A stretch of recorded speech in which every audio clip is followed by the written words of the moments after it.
हर किसी को इस चीज का इंतजार है कि कब उसका टाइम आएगा। 20 की उम्र हो गई सोचते सोचते कि अपना टाइम आएगा। कब उम्र 30 और 50 को पार कर गई ये सोचते सोचते कि अपना टाइम आएगा। आधी उम्र इंतजार में बीत गई और एक दिन सीने में दर्द उठा। फिर डॉक्टर ने आकर कहा कि आपका टाइम आ चुका है, अब आप आखिरी सांसें गिन रहे हैं। उन सभी लोगों को बुला लीजिए जिनसे आप अंतिम समय में मिलना चाहते हैं, क्योंकि आपका टाइम आ गया है। कहानी यहीं पर खत्म होती है और इससे हमें ये सीखने को मिलता है कि जिंदगी में इंतजार नहीं, मेहनत करो। किसी का टाइम आता नहीं, लाना पड़ता है। और जो फिजूल की बातों में उलझे रहते हैं उनका कीमती टाइम सिर्फ जाता है। बिहार के देव मिश्रा का नाम शायद आपने ना सुना हो, लेकिन ये एक ऐसी शख्सियत है जिससे हम बहुत कुछ सीख सकते हैं। एक आम लड़का जिसने ट्रेन हादसे में अपने दोनों पैर खो दिए और साथ ही खो दी हर वो उम्मीद जो उसे अपनी जिंदगी से थी। किसी भी इंसान के लिए ऐसा हादसा उसकी जिंदगी बर्बाद करके रख देता है। फिर भी देव ने हार नहीं मानी। कुछ अपनों ने साथ दिया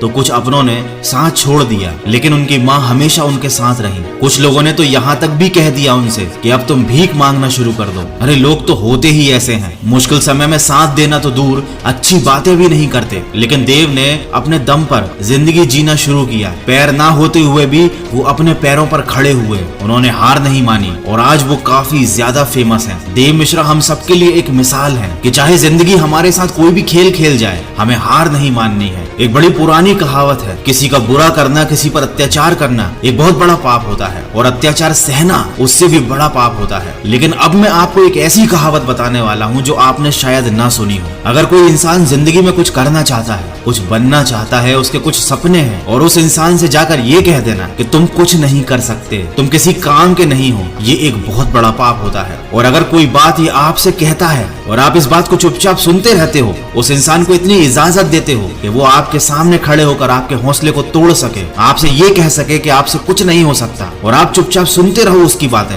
ये सबसे बड़ा पाप होता है। ये सबसे बड़ा अत्याचार होता है अपने ऊपर। जिंदगी में लोगों को करीब आने दो, लेकिन किसी को इतनी इजाजत मत दो कि वो तुम्हारा हौसला तोड़ सके। इस दुनिया ने लोगों के मन में एक अलग ही मेंटेलिटी बना दी है कि ताकत, अच्छी एजुकेशन, दिखने में सुंदरता, गोरापन और एक अच्छा बैकग्राउंड, अगर आपके पास ये नहीं है तो आप कभी सफल नहीं हो सकते। जबकि सच तो इस बात से कोसों दूर है। सच तो ये है कि ताकत, एजुकेशन, गोरापन और अच्छा बैकग्राउंड, इनमें से कुछ भी जरूरी नहीं। सफलता पाने के लिए और सही से जीने के लिए एक सही एटीट्यूड होना चाहिए। अगर एटीट्यूड पॉजिटिव नहीं है तो सब बेकार है। अमीर से अमीर आदमी भी एक दिन गरीब हो जाता है, सड़क पे आ जाता है, अगर उसका एटीट्यूड गलत होता है। और सड़कों पर खाक छानने वाले भी करोड़ों में खेलते हैं अगर उनका जिंदगी को लेकर एटीट्यूड सही होता है, क्योंकि वो किसी पर डिपेंडेंट नहीं रहते, किसी पर निर्भर नहीं रहते, न आर्थिक तौर पर न भावनात्मक तौर पर। क्योंकि याद रखना, अगर आप किसी पर डिपेंड हो जाओगे और उस व्यक्ति को ये बात समझ में आ जाती है तो फिर वो आपकी जिंदगी का मालिक बन जाता है। वो आपको ब्लैकमेल कर सकता है, वो आपको जब चाहे तब दबा सकता है, क्योंकि वो बहुत अच्छे से जान चुका है कि आपकी जिंदगी की डोर उसके हाथ में है। तो ना अपनी जिंदगी की डोर किसी इंसान के हाथ में दो और ना ही अपने मन के हाथ में दो, क्योंकि ये जो तुम्हारा मन है ना, ये तुम्हारा सबसे बड़ा दुश्मन है। इसीलिए हमेशा किसी और की नजर से खुद की जिंदगी को देखो और जो सही लगता है वो डिसीजन लो। मन तो कभी करेगा, कभी नहीं करेगा। मन के चक्कर में न जाने कितने लोग लुट गए, बर्बाद हो गए। तो हमेशा अपनी जिंदगी को दूसरों की दृष्टि से देखो और वो निर्णय लो जो तुम्हारे लिए सही है। और अपने हर कदम को, अपने आने वाले काम को